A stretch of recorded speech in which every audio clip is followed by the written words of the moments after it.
So let's get this thing rolling. Welcome to our August meeting of New Mexicans for Science and Reason. I'm Dave Thomas, and with us our Vice President John Covan and Neutron Generator Eddie Jacobs, and several other regulars. Lots of new people. Howdy, everybody. Okay, so our speaker today is James Gover, and he is an IEEE Life Fellow, and he's talked to us several times before. Most recently, looks like April of 2020, and so he's going to be talking today about the legislature and what directions they might take to help New Mexico improve its outlook and economic growth and good things like that. So, without further ado, do you have a presentation, James? Yes. Okay, so let me see what I can do about making you a co-host. There you go. So you should have the power now. Can you see? Okay, I start the presentation with a question. What should New Mexico, Albuquerque, and the New Mexico Congressional Delegation be emphasizing? And by the way, if any of you want copies of this, just send me an email. Here's my email address, jgover@kettering.edu, and I'll mail you a PDF version of it, so it doesn't take up so much space.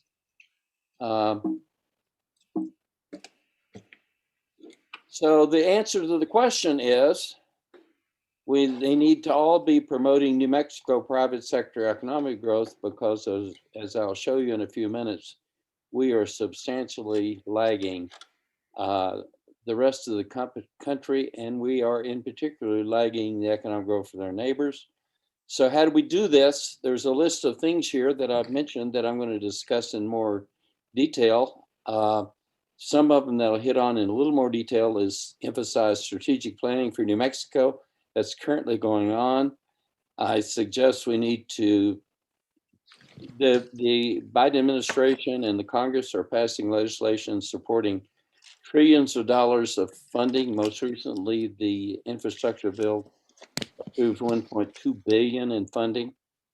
And I'll talk about that in more detail. And then we need to build on New Mexico's greatest economic asset, which is pretty indisputable. We hear a lot about oil and natural gas here, which is 10% of our economy. But federal R&D funding is 25% of our economy, and that our R&D investment here is one of the most intense. I think it's the fourth most intense in the U.S. in terms of R&D spent per person. Very high. We just need to figure out how to turn that into an economic resource, and I think you need a lot more open discussion on that. Too much of that discussion is going on in smoke-filled rooms. But first, before we get into that, let's do a little Economics 101. So Economics 101, some of the basics. I split first, let's look at a model of the economy. I take any economy, be it a county economy, a city economy, a state economy, a national economy, whatever, and you can split it into two pieces, a circular economy and a growth economy. The growth economy includes manufacturing, agriculture, services that sell outside products, because what characterizes this growth side of the economy is that the net inflow of capital is much higher than the exit of capital. So in other words, it's the growth economy that's bringing money into the economy. Most of an economy is in the circular economy, and most education emphasizes careers in the circular economy, interesting enough. I'm not sure that's more traditional, where economies were a lot more stable and probably didn't change as fast as they do today. So what kind of jobs should New Mexico be creating? Well, I think we ought to be creating jobs that pay high salaries and that have a lot of growth potential. So let's look at if you look at them, there's three things that are really critical in evaluating that, in evaluating jobs. And one, what is the jobs multiplier effect? That's the direct jobs you create, plus if you create a manufacturing industry, it's going to have lots of suppliers. So plus the supplier jobs, plus the spillover effect, the induced jobs. Now, look at that. Utilities have a multiplier effect. In other words, if you create one utility job, it'll create 9.6 other jobs in your economy. Durable manufacturing is 7.4. Information technology is 5.7. Another important effect is the salary. Utilities pay on a national average $44.61 an hour. That's over $80,000. Durable manufacturing pays $31.19 an hour, which puts it in the 60,000 range. And information technology has an average salary of $44.53, again, which is above 80,000 per year. Now, a third criteria for thinking about what kind of jobs you want to try to create is the growth potential of the sector. And in particular, going into the fourth industrial revolution, what kind of sectors will be growing during the fourth industrial revolution? So we're going to talk about all these points. Here's where I got that data from the Economic Policy Institute. Shows how each major industry group, if you created 100 jobs in that sector, how many supplier jobs it creates, how many induced jobs it creates. I'll just call your attention to a couple. I mentioned durable manufacturing. If you create 100 durable manufacturing jobs, it will create another 744 indirect jobs. Information technology, if you create 100 jobs, it will create another 573.1 jobs. And a second issue is the salaries of the jobs. And that, I got that data from the US Bureau of Labor Statistics. And there's three sectors: financial activities, information, and utilities, that all have salaries above $80,000 a year average. So what are you have to also create sectors that aren't going to be disrupted right away. So what are the big economic disruptors that we're going to see going forward? And military and economic competition with China is one of the biggest. It's driving a lot of US legislation. It's going to be driving the work at the New Mexico National Labs. It's going to reconfigure supply lines. It's going to bring back a lot of manufacturing to the US. You're going to see a lot more emphasis on buy US made. And it's ushering in a whole new era of industrial policy. So it's going to have a lot of impact. Climate change, pandemics, and the fourth industrial revolution, as well as major domestic issues like infrastructure. There's going to all be economic disruptors going forward that we have to be paying attention to. Now, another consideration is, we hear a lot about the national economy, and it's actually not particularly meaningful to think that way, because what's going on over the US, it's cities, not nation states, or it's not states as we use the term state, that's shaping our economic future. It's really cities. And half the people live in one, and very soon, in 9 years, 2/3 of people living in one, and that's where most of the economic growth is taking place. And there's about, on excluding a few cities on the east coast and the west coast, which is higher, roughly the highest paying jobs, interior part of the US, has median household incomes of $80,000 to $85,000 a year. That's in the booming cities. And in cities like Albuquerque, which is not booming, the median household income is more like $55,000. So there's about a $25,000 difference between the booming high-tech cities and cities like Albuquerque, which are less high-tech. So the question I'll pose to you, how can we make all cities and rural areas grow economies at the same rate of these cities built on high-tech business? And the only way I know is to build a high-tech economy. If any of you have other ideas, I'd sure like to hear them. Other things we could do to grow an economy. Now, these are data that I've pulled together from various government publications that go back to the Census Bureau. And it's a plot of the median household income starting back in 1998 up until 2019. And I haven't, in fact, I'm not even sure the data available from the Census Bureau goes beyond 2019. I did this about 3 months ago, so I haven't checked lately, but I think that's the last time the data are even shown. Here, there's what I want to, I picked a high-tech city that's close to us, that's Provo, Utah. And this is Provo's median household income.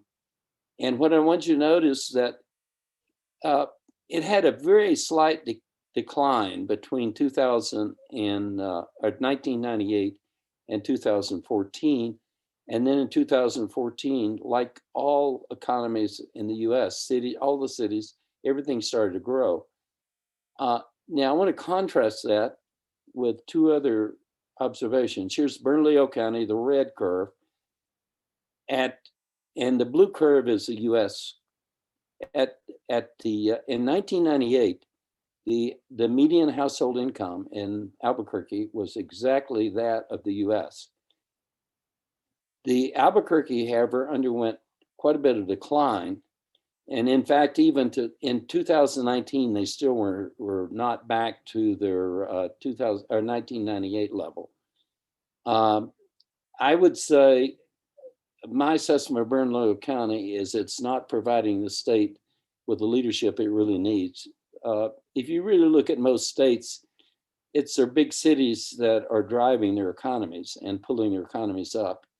And we need Bernalillo County median household income to be up here with Utah County. It's also an interesting feature of this is you say, well, why did they undergo contraction, a slight bit of contraction?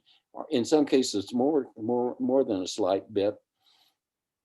As most of you are aware, between 1998 and up to 2014, the economy was growing, but the workforce was not reaping the benefits of that economic growth in their salaries.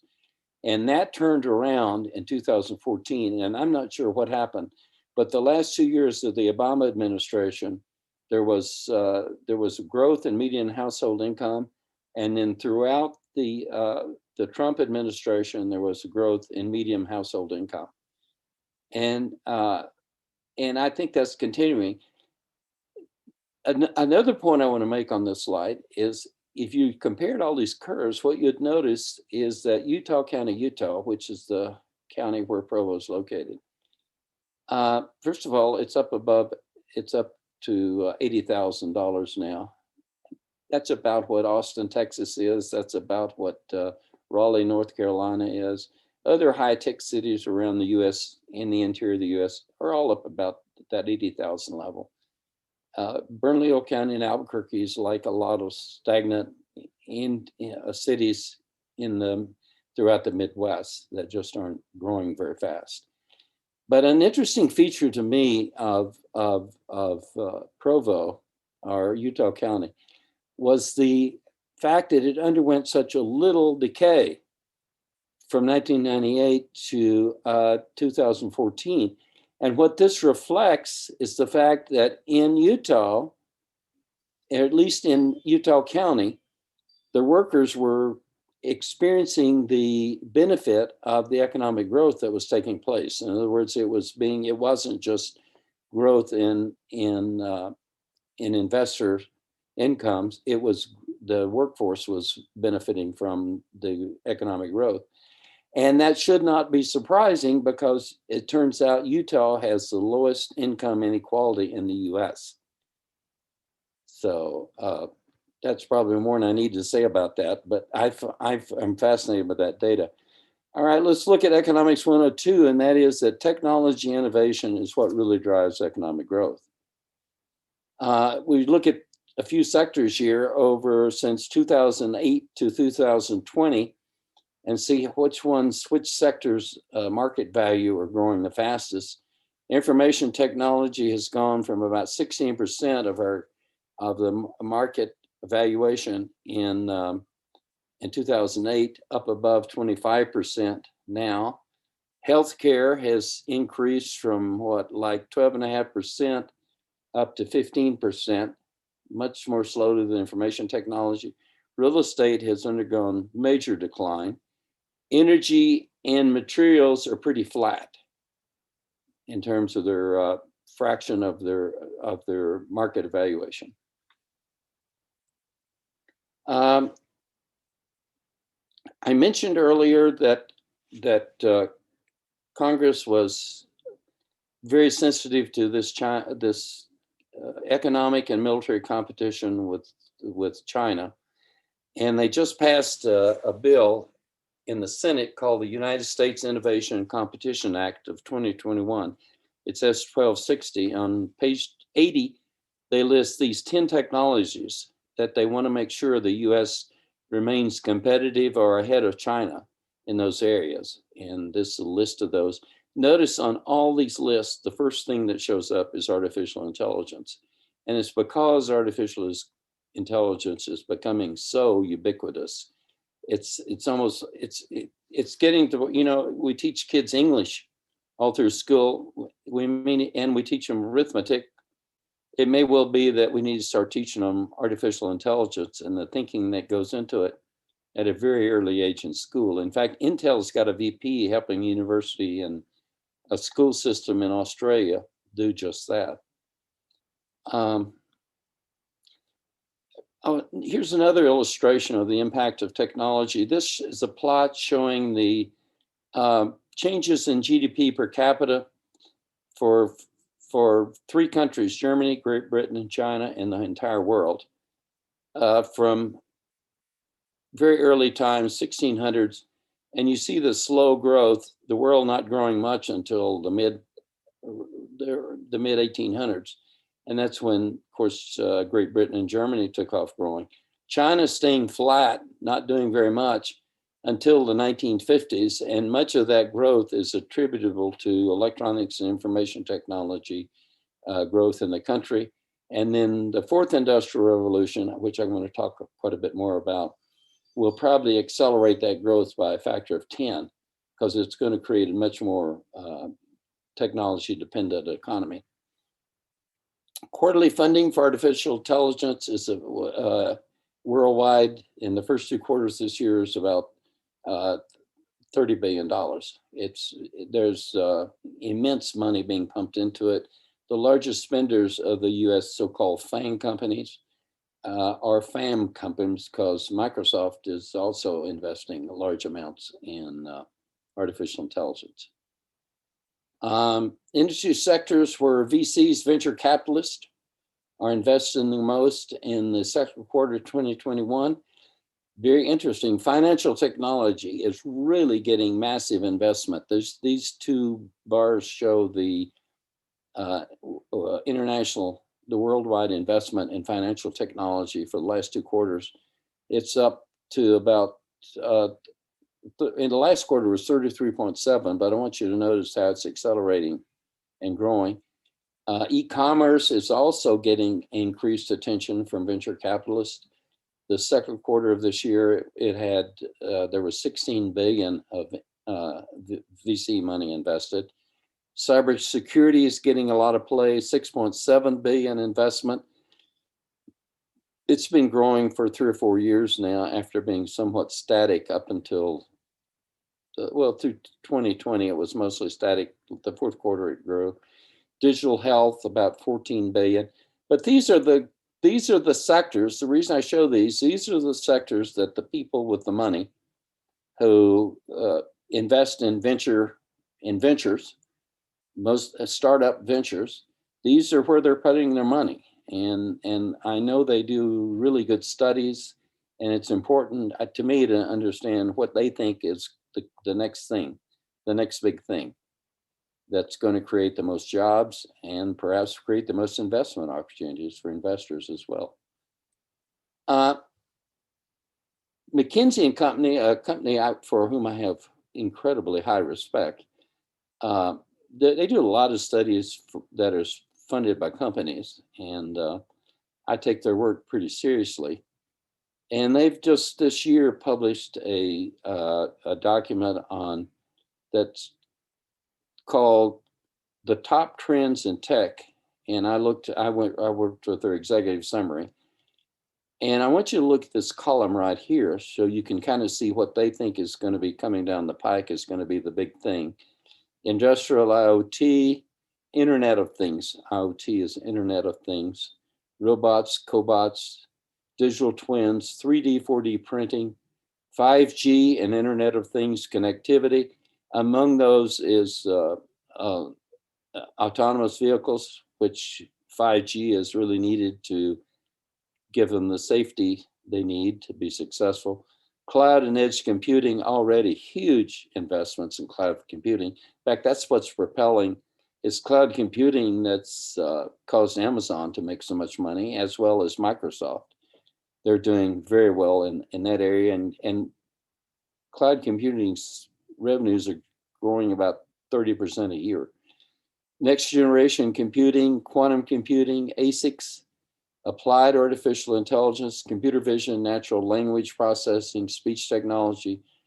Interesting enough, this is a revolution that could have immense impact on education, and that is the next version of software.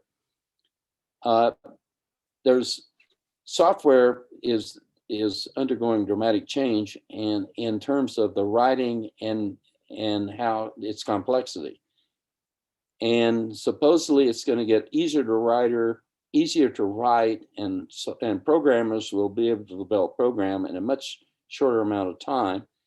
And that's going to have a lot of impact on the evolution of industries and their investment in software and how long they have to plan for software to be developed. The trust architecture, that includes zero trust, security, blockchain, biomolecules, biosystems, biomachines, biocomputing, augmentation. The pandemic has introduced us to how fast this biorevolution can cause. Supposedly, after they got the genome of after they received the genome of the COVID-19 virus, Moderna had a vaccine ready in 24 hours. Of course, it had to be tested and proven and that sort of thing. But what I'm pointing out is what the big impact. It's not that they're doing things they were never able to do before. They're just able to do them so much faster without all the testing. And there's one biotech firm that's working on actually doing simulated testing. So you can actually input the various genomes into the testing environment, and by computer means and sophisticated mathematics, predict the results you're going to get from testing. It'll take a while before that's approved by the FDA, but that means a virus shows up on Monday, and on Wednesday, you may have not only a remedy for it, but a computer program that has basically tested the virus to predict what kind of effect it's going to have and what the negative consequences might be. Materials areas, nanomaterials, graphene, 2D materials, molybdenum disulfide, nanoparticles. Nanoparticles are an important part of the mRNA based vaccines that we're seeing. Future of clean technologies. I'm going to skip the first one because I'm pessimistic.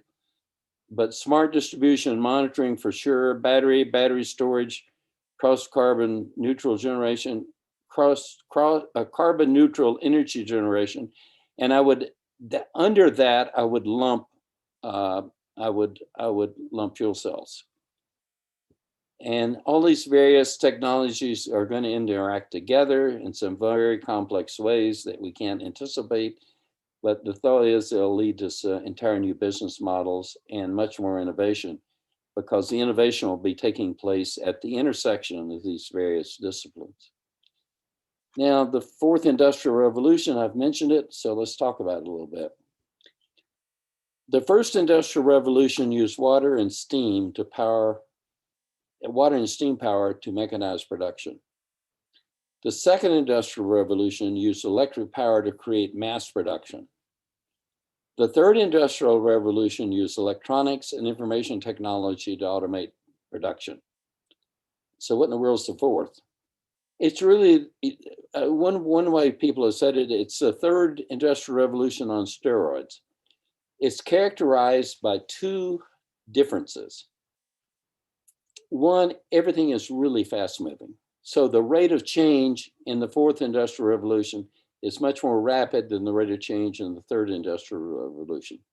The other major change is that it's no longer about electronics and information technology. It's about the intersection of electronics and information technology, and maybe the third player being the biotech revolution. So the intersection of electronics, information, and biotechnology. And so fast moving, intersection of multiple disciplines. That's what's characterizing those are the two features of the fourth industrial revolution. Characteristics, I mentioned this, it's evolving at an exponential pace in time. It's powered by artificial intelligence. And the third really important point is it's talent, not capital. That's the critical factor. Talent. What does this tell you? Our education system is, our success in this competition with China is going to be driven by our education system versus theirs. Almost half of jobs that currently exist today, the fourth industrial revolution has predicted they'll be automated. Almost half the jobs will be automated in 20 years. Education degrees are going to be outdated. The characteristic that's needed in education is learning agility. That is the ability to learn, adapt, and apply in short cycles. And McKinsey did a survey of their of executives and said they predict that fully 60% expect that up to half of their organization's workforce will need retraining or replacing within 5 years.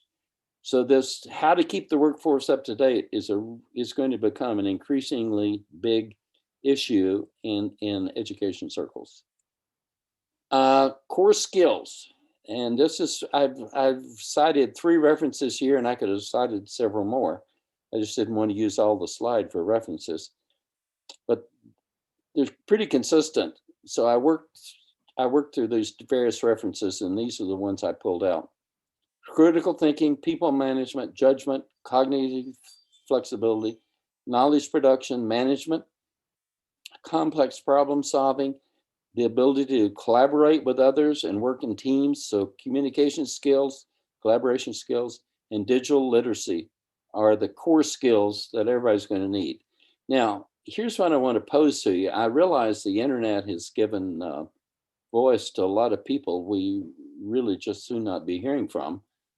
But I asked the question, I posed this the question, are these skills widespread in the US when we have massive people shunning vaccination, conspiracy theories, climate change denial, white supremacy, fear of immigrants, denial of LGBTQ rights, disrespect for expertise, and this is the one that concerns me more than anything, is that there has a belief has evolved that somehow in this country all opinions are equal. Well, yeah, when we go to the polls, all opinions are equal, but on matters requiring expertise, all opinions are not equal, and I still prefer to seek out the opinion of experts to help establish my own. And I think there's also widespread disrespect for research. That's why I'm so intent on quoting for you all my sources where I get this data. If you don't, I may be wrong. If I am, they're wrong. But I'll show you where I get my ideas when I get them from someone else. For our fourth industrial revolution education, what do we need? Interdisciplinary education. I've already emphasized that because most of the innovation is taking place at the intersection of disciplines. Universities are not organized to do this. They still have departments which operate as little fiefdoms. And their idea of their competitors, not China, it's the department 2 doors down the hall. And they're competing for money from the dean. Second things needed is hands-on projects, laboratories, co-ops, internships, All these help give the students, the kids, the experience and the confidence in their knowledge that they need to be competitive. Artificial intelligence woven through all the disciplines. It's interesting. MIT is spending $1 billion to do this. They got a grant from one of their rich alumni of $350 million.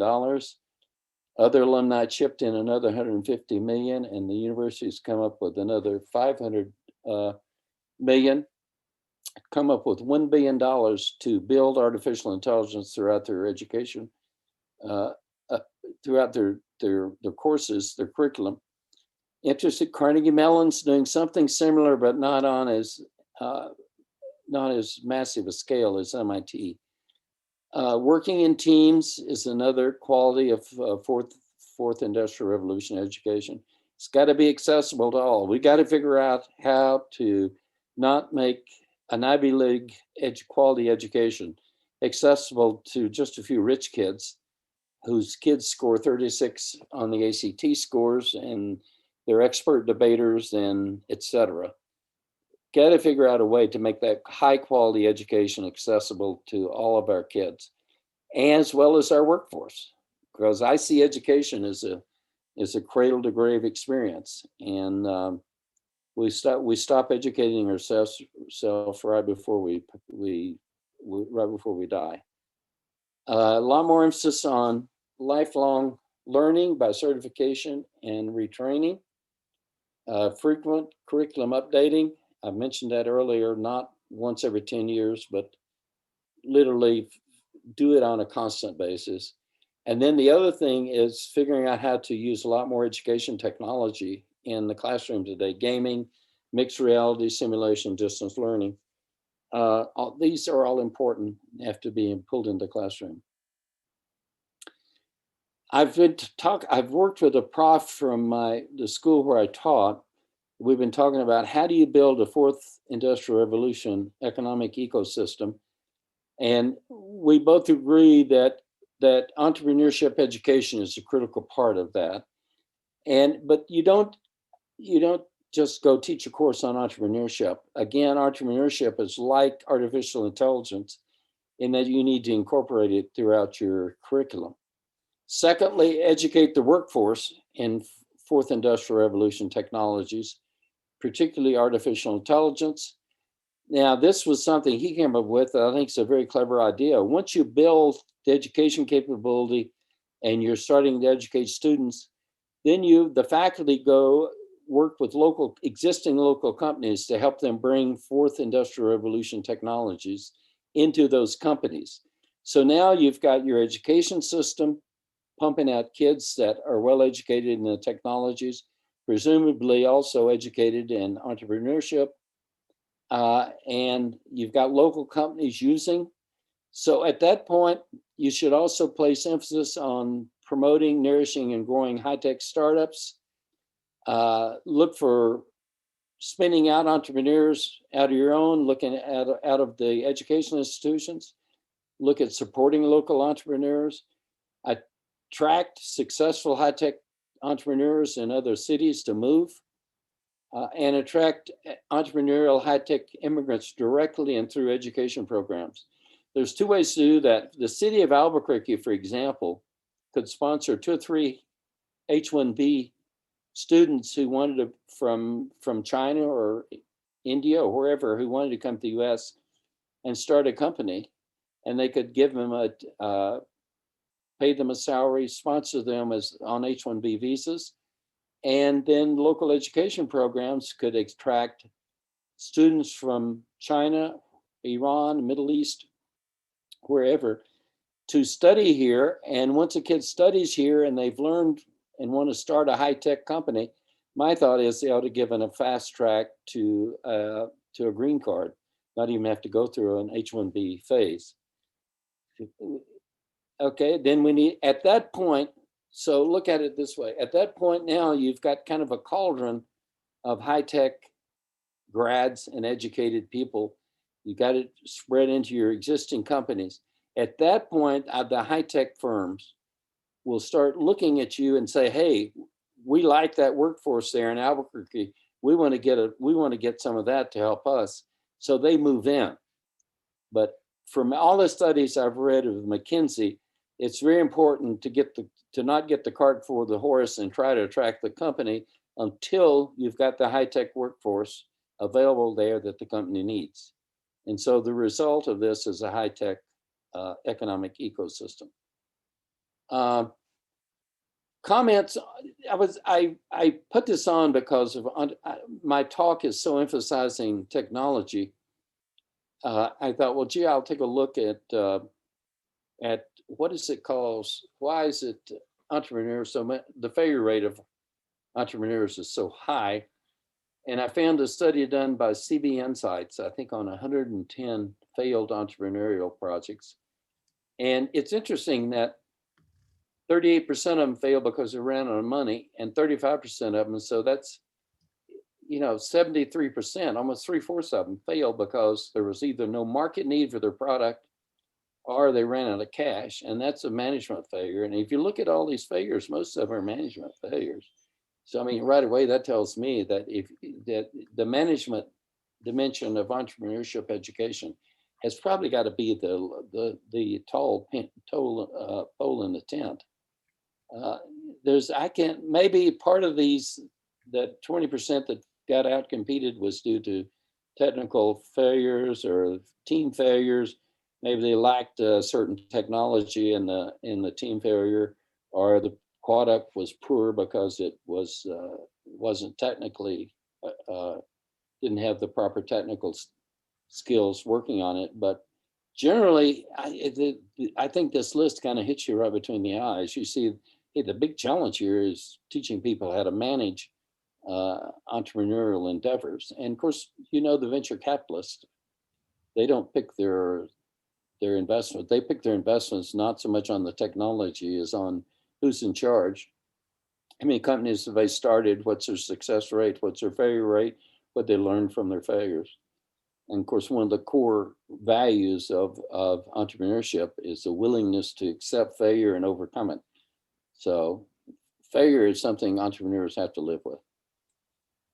That's just so now let's take the last 15 minutes and talk about what's all this economics gibberish have to do with Bernalillo County and New Mexico economies. I'm very pleased to announce that there is a major strategic planning exercise going on in Bernalillo County that actually overlaps with some neighboring counties. And they've issued a report. They actually hired a company to come in and do a SWOT analysis. And it's privately funded. It's the Albuquerque Economic Development 2021 and beyond, a strategic plan for economic recovery and resiliency in the Albuquerque metropolitan region. It's funded generally, but I think by private sources. Now, I want to look at the SWOT analysis. Yeah, Dave, did you have a question? Okay. First of all, this is the list of the Albuquerque strengths. Oh, I did have a question. What does SWOT stand for? Strengths, weakness, opportunities, threats. Oh, okay, thanks. Yeah. One thing that we all use here, and we talk about the outstanding quality of life we have here. Well, let me tell you up front, we don't measure outstanding quality of life the same way that U.S. News and Report does. U.S. News and World Report just ranked Albuquerque 120 out of 150 cities they looked at. And nowhere does climate show up on their list. I'll show you what their ranking list is in just a minute. But there's two things here I want to cite. Again, that was talked about as strengths. The economy, the federal and military labs and intellectual capital innovation they bring. First of all, yes, they bring a lot of intellectual capital and they bring a lot of innovation, but we have not, and I think it's got to be acknowledged going forward, we have not figured out how to turn that into an immense private sector economic resource for Albuquerque. We just haven't. And until we are willing to recognize that and admit it, we're probably not going to do anything about it. The second thing I would say is that sites amongst our strength is our higher education institutions. Well, that's great. And I agree, they're absolutely critical. But I can tell you, UNM is the highest rated institution by Wall Street Journal. It's rated between 400 and 500. New Mexico State is ranked between 500 and 600, and none of the others made the list. So I think we're going to have to face up the fact that if we're going to compete in this high-tech fourth industrial revolution economy, we're going to have to pump a lot more money into our educational institutions, our higher education institutions, and we're going to have to undergo significant reform in those institutions to emphasize the right things that's needed for the force. So these, I don't see any home runs on this list unless we can turn these two into home runs. And both of them is going to require a lot of work. As they stand right now, I don't see them as major strengths. They're potential strengths is the way I would put it. By the way, I mentioned the ranking. Here's what U.S. News and World Report uses for ranking cities for best places to live. It's the economics. 50% of their ranking is based on the economic success of the city, its job market, and their salary growth. So if you don't have a booming economy, you're not going to make their list very high, okay? The showstoppers, scarcity mentality, failure to think big. I see that as a showstopper. The hostile business climate. I've been studying for about 10 years. Millikan ranks cities based on their job creation rate and their salary growth rates. Most of the time, Provo, Utah is at the top of that list. There's no companies high on that list in the top 25 that don't cite business climate. And the point is, and another important point is we don't get to decide if our business climate is favorable or unfavorable. It's corporations out there that are looking at New Mexico as a possible site for relocation. It's what they think is what's important. And so we got to deal with that. That's a showstopper. This one is a showstopper. Thinking little is a sure path to mediocrity. And then I think the third showstopper is ineffective education, training, and preparing the local workforce. That's a showstopper. If you're not creating the kind of educated people that companies are looking for, they're not going to come. There's nothing new. I show it. If you want the slide file, you can look at the opportunities and threats. That's the OT part. The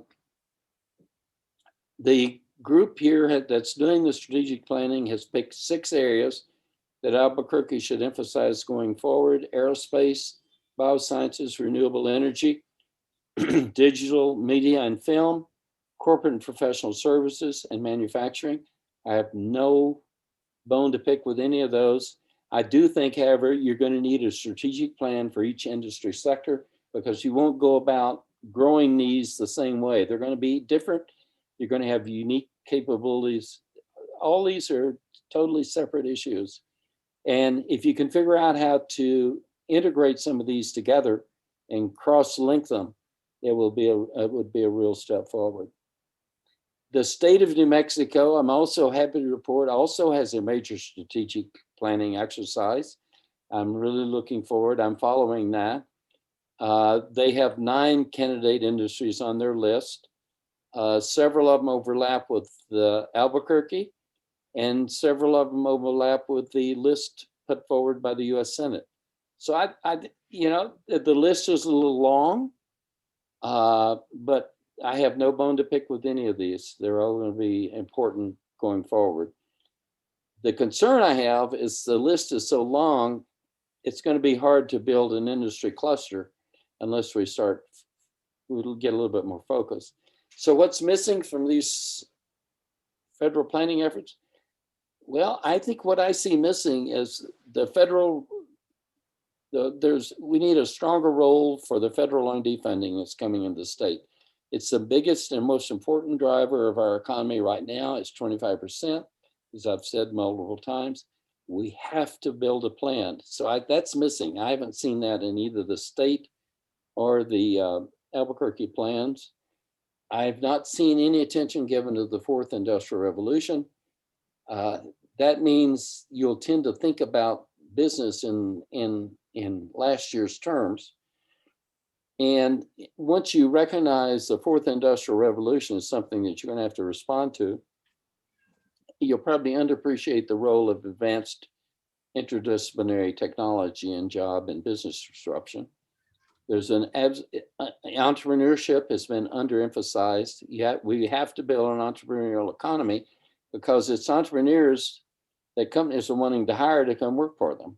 And they have to be technically properly trained as well. We're underemphasizing the role of colleges and universities in economic development. We have to give a lot more attention to that. We need to put together a formal effort to learn from our successful neighboring cities and states. I've already told you, Utah has one of the highest economic growth states in the nation. They have the lowest income inequality. That's not easy to achieve because a lot of the high-tech cities are building a poverty class right along with them, but Utah has not done that. And they've brought their workforce along extremely well, high median incomes, median household incomes, 80,000 in their major cities. And they're spinning out unicorns. BYU spun out 5. New Mexico universities have spun out none. There's none have come out of the 70 national laboratories. So we got a lot to learn from Utah. Arizona is in a flurry, is building chip manufacturing at an unprecedented rate. Intel's building 2 plants there, new plants there. TSMC is building 2 new plants there, and there's rumors of more. ASU has 150,000 students on roll. 75,000 of them are in residence, and 75,000 are distance education. They're educating people from all over the world at ASU. They're bringing immense amount of money into that economy through their education program. And there's just a lot to learn from ASU. The president of ASU is actually one of the most forward-thinking people I've ever heard of in my life, Michael Crow. He is really a masterful president. He's made ASU a big economic resource for the state of Arizona. Colorado's got high economic growth, has diversified economy. We don't have to look too far to see success. We're surrounded by it. And so I mentioned earlier, I'm a little concerned about all those targeted industries. Maybe that will shirk out. And then the other thing I'd mentioned earlier is that we need to recognize that this state's not going anywhere unless Bernalillo County leads it. You can't have a major city. So what are my recommended short-term actions? The U.S. Innovation Competition Act has passed. It was a bipartisan vote, passed in the Senate. The House has still got to consider that. It passed by a vote of 68 to 32, so it had bipartisan support. In that, there is a new role for the National Science Foundation to play a much bigger role in technology development and create technology centers, regional technology centers around the US. And I'm suggesting that we need at least one of those in Sandoval County, and we'd need one in Espanola. I'd suggest one in Rio Rancho and one in Espanola, located at CNM in Sandoval County, and at in northern New Mexico and Espanola at the College of Northern New Mexico. We need to, U.S. legislation now is really trying to pull critical manufacturing companies back into the U.S. from China. I'm hoping the federal government incentivizes these companies to come in, and then I'm hoping New Mexico will say, gee, we'll recognize the value of manufacturing in terms of its job spillover effect, and say, okay, we're going to put manufacturing jobs on the same financial structure as we have the movie sector, and we'll reimburse 25% of the money they spend in New Mexico. I think we have to find ways to incentivize the high-tech FANG companies.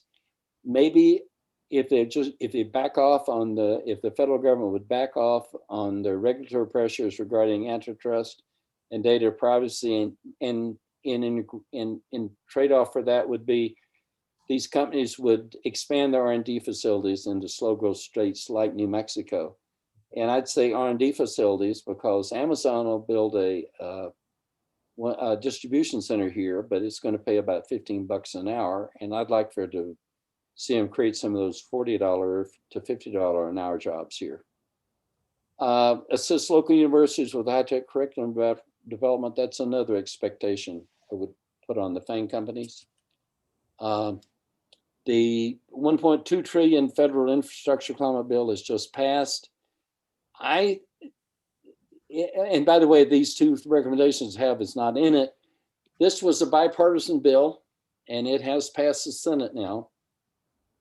It's going to be followed by, it was $1.2 trillion, and it's going to be followed by a $3.5 trillion bill that really is focused on carbon neutrality and social justice.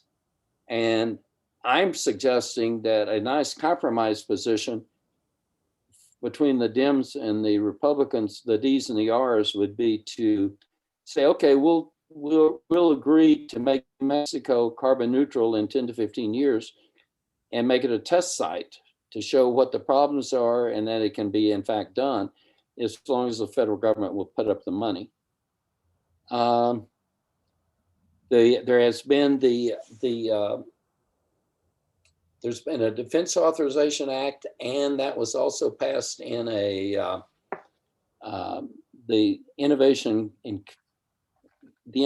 and Competition Bill in the Senate, spending $52 billion to build semiconductor chip fabs. Right now, most of the chips are being manufactured that are being used in automobile manufacturing, for example, are being manufactured in China, or Taiwan, or PRC. So they've set aside $52 billion to build domestic chip fabs. And I'm suggesting $10 billion of that should be used to construct a new chip fab in Rio Rancho by chip foundry company. It could be Intel, or it could be Samsung, or it could be another chip foundry company from Asia or even Europe. In fact, I would recommend diversification of companies. Increased economic return from federal investment. I'm recommending that Sandia, Los Alamos, and other government laboratories be allowed to hire 50 budding entrepreneurs each year, graduating from universities, and put them into an education program at UNM that would give them a combined education on fourth industrial revolution technology and business and entrepreneurship. And after 4 years, the education program would be 2 years long, result in a master's degree in business and engineering. And after 4 years, they'd have to resign their appointment and leave and go start their company. They would be assigned to areas of Sandia that had and Los Alamos that had the technologies that look to have the most potential for economic development. I think we need to make 20% of the NSF R&D awards to universities focus on projects with economic potential. There's all kinds of research that shows the reason universities are so much more successful than national labs in spinning out entrepreneurs is that the student leaves the university, and it's the student mostly the students that create the startup companies, not the profs. And so focus those research projects on things that have economic potential. And the other thing, if the work is conducted by a graduate student on a student visa, fast track the student to a green card if they'll start a local company. Here's what the infrastructure bill contents are. I took this from Time Magazine online this afternoon late. It was just posted. lots of money. I'm going to study this in a lot more detail over the next few days. I will say there's not a lot of climate change stuff in it. It looks like to get the support, the bipartisan support, they had to pretty much strip out most of the climate change stuff. Part of the infrastructure is going to go. The infrastructure money is going to go to cities that like Miami and New York City, that are one of the first cities to flood due to climate change. So you'll see there's some overlap in that sense. New Orleans will probably get money for that as well. I'm happy to notice that they put up $65 billion to basically make the high-speed internet ubiquitous and get it in rural areas and low-income communities. That's under the language closing the digital divide. Lead pipe replacement, public transit is going to get lots of money. And what's interesting that they pointed out, to get 17 Republicans to agree to support the bill, they've agreed that you're going to go back to members of Congress adding their own pet projects to the legislation. So that's time for New Mexico Democrats who are in the Senate to step up as the bill goes through further debate and discussion. It's time to get some projects in there for New Mexico. And I hope they're thinking big. Think big, big, big. Recommendation of New Mexico colleges and universities. I really, if any university president in New Mexico and their staff, somebody would be studying what Arizona State University is doing. They've reorganized around local community outcomes. It seems to be working well. The students seem to love it. They're pulling students in from all over the world. There's a lot to be learned from that. Maybe don't organize just like they do, but I think there is an immense amount of learning can come out of that. I think we have to pay attention. I notice some people, when you start talking about culture, they think you're somehow a racist.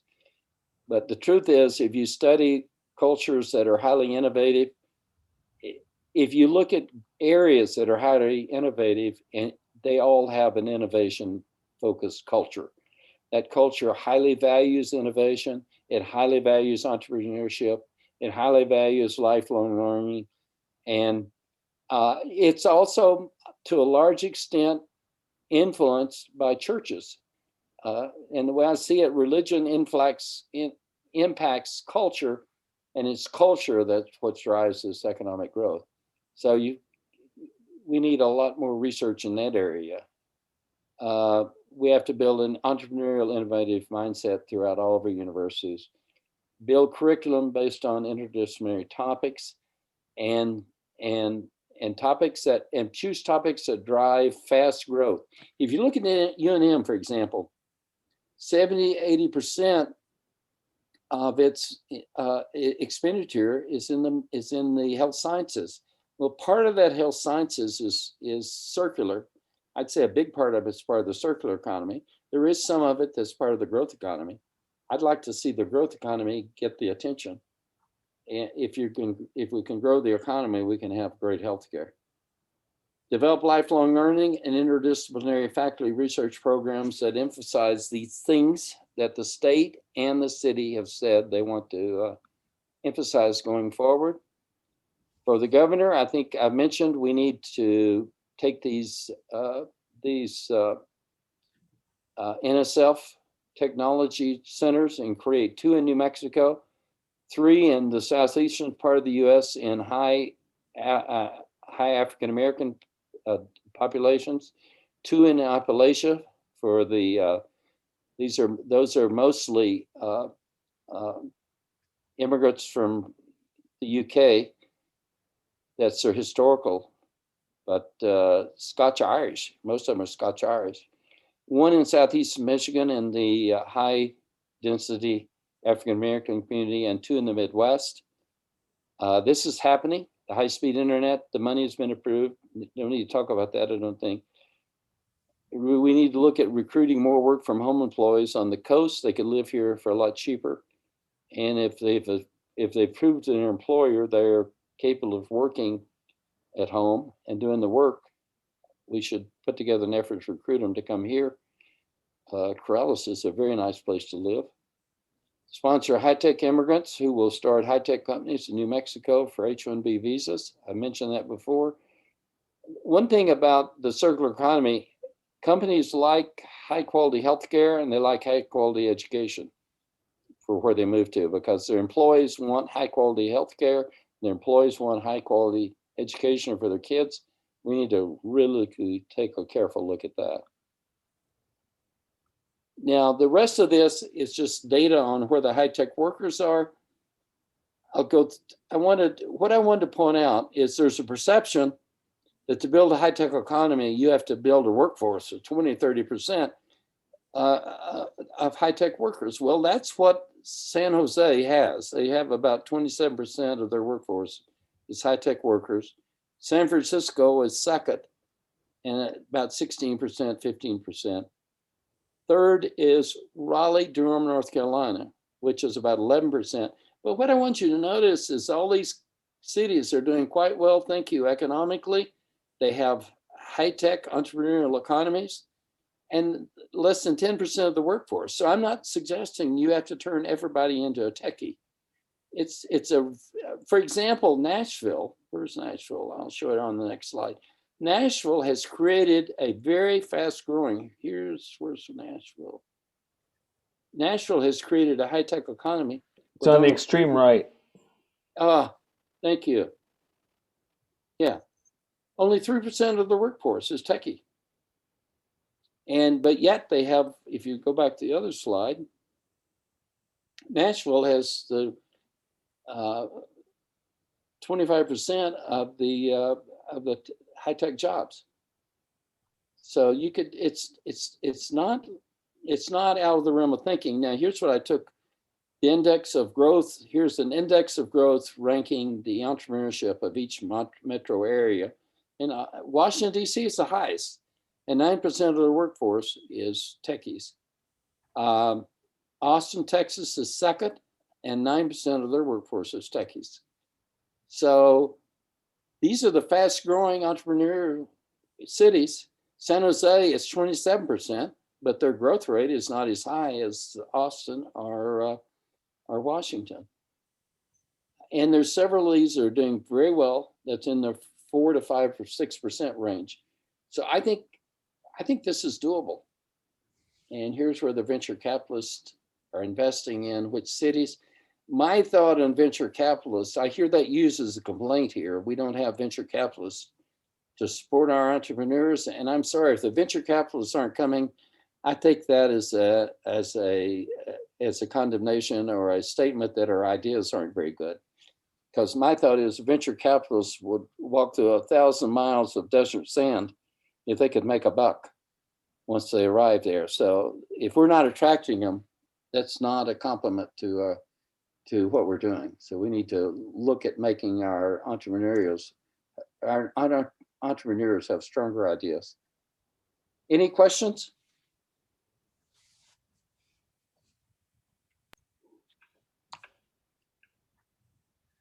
Jim? Yes. I have a comment. You talked about involving college students in team activities. Yes. I would add to that in many, if not most cases, those activities should be interdisciplinary activities. Absolutely. I agree. That's what Arizona State's doing. It's amazing. I'm telling you, you know, John, in the university community, reputations are built over decades and they're lost in multiple decades. So sometimes you'll have an upstart doing something really incredibly interesting and useful, and the word doesn't get around. It does with the students, they know, but the public doesn't know. So Arizona State is doing some incredible things, John. I want to learn a lot more about the details. But they're all interdisciplinary, I promise. Yeah, good.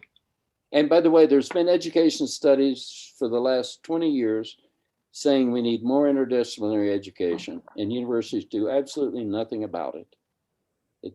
You look around and things look just like they were. So Yeah, that whole pipeline aspect of universities is a major problem. I agree. But I'm a little distressed that our strategic planning efforts here, John, aren't focusing enough attention on that. I don't know if it's not understood, or I'm not sure what the problem is. Yeah, I guess the right word was stovepipe and not pipeline. Sorry. That's all right, either one. I know what you're talking about. Anybody else? Marilyn had a question. What do most of the people in Provo do? All high tech? Well, no, I don't have the percentage data because the source I have is Richard Florida, who's with Bloomberg City Lab, on what the percentage of their high tech workers are, and I don't have access to what fraction, but I can tell you what they're doing. Most of their startups are so-called software as a system. They're SaaS kind of companies, and you don't require very much capital. The neat thing about a software company is it doesn't take a lot of capital investment to build a company. You buy computers and get a lot of smart kids. That's what they seem to be doing. They've had immense success. Okay. And by the way, if you'll send me an email, I can send you the latest study by Milken, the Milken Institute on ranking cities for economic growth, and they have a story in there about Provo because they're first again this year. I think we're second last year, first year before. It's they're just doing incredible things up there. Wow. So yeah, if you would send me this PDF that you presented, and I'll post that when we post the video of this meeting. Okay, I'll do that. All right. Well, I I have was two questions. okay. I see at least two really soft points in us being successful in this. One is, well, essentially the red opposition politically in the state to anything having to do with environment, and strong impetus to support continued fossil fuel production.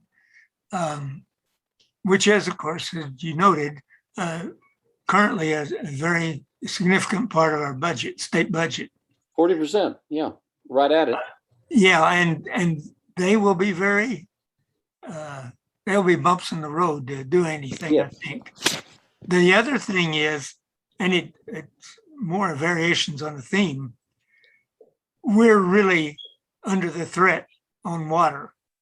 And a lot of the things that you're suggesting are going to be water dependent significantly, even if you're just supporting more people in more advanced environments, local working environments.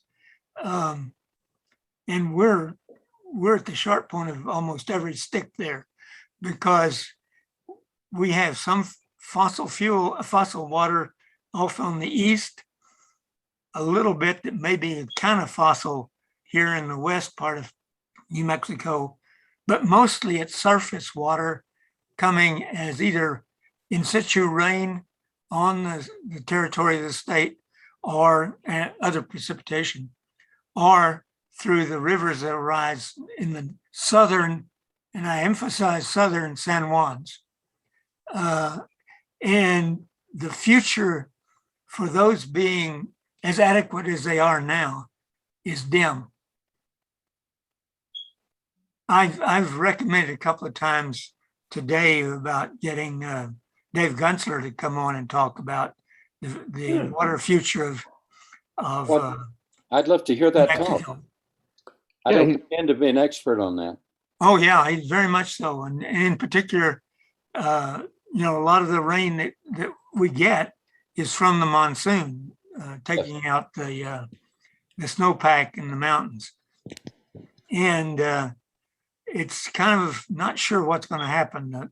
The best simulations I've seen is that we might get the same amount of water, but it will be later in the season, in the growing season. And that's the high value agriculture. Yeah, your point is very well, and I think it's incredibly important and very well made. You can't do strategic planning. You're absolutely correct. You have to take into account what resources are required from the state to support it. And the issue is, can we support an agricultural sector as well as a manufacturing sector? That's a valid point.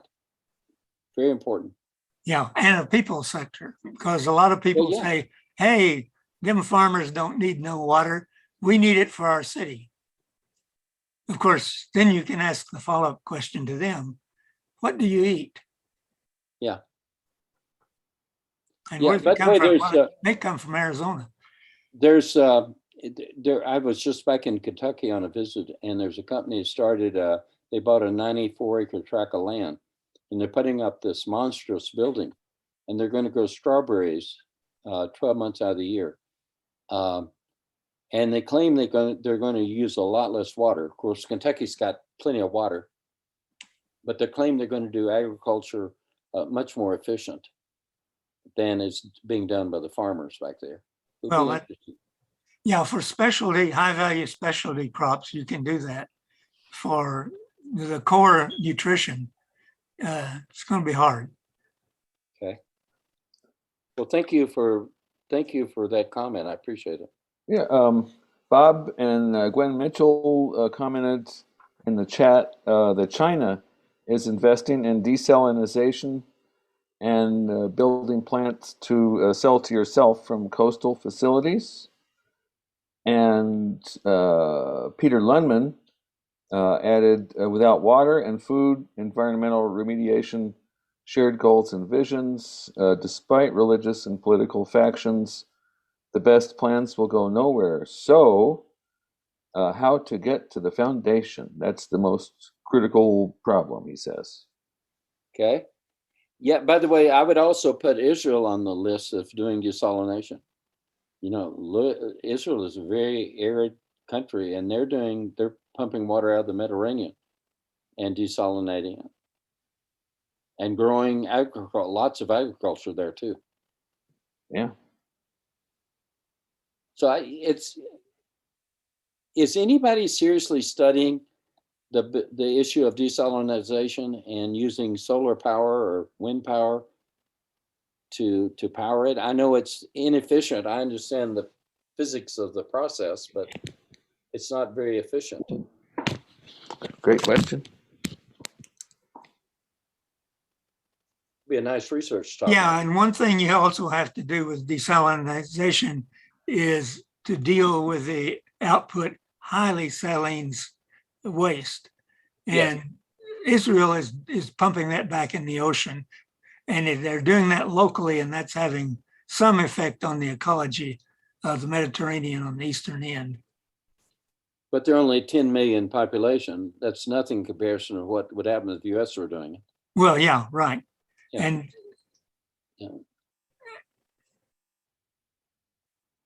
no, that's a valid question. Turn the salt into something useful. Yeah. I think part of that solution is, I agree with you, is what do you do with the salt?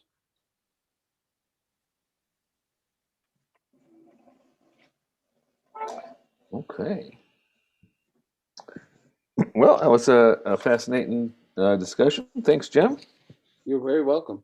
If anybody else has any final questions, why don't you bring them up? Otherwise, so speaking of water, there's a chance we may get John Flick, who's the water wonk at UNM now. We've been lobbying him to be a speaker, but that idea of Dave Goosler is also a great one. So I may look into that. Okay, so we'll. Oh, and Jim, Yes, sir. it's too bad that Jerry Pacheco could not join this meeting, but I think that we all ought to follow up with him because I'm sure he'd be interested in looking at the recording of this talk. Okay. Yeah, I'll try to get that out in the next by the weekend, say. I'll send you the a PDF version of this tonight. Super. Okay. Okay. Well, thanks, Thank you. everybody. Thank you for inviting me. I appreciate it. All righty. Take care, everybody. We'll catch you on the flip flop. Okay.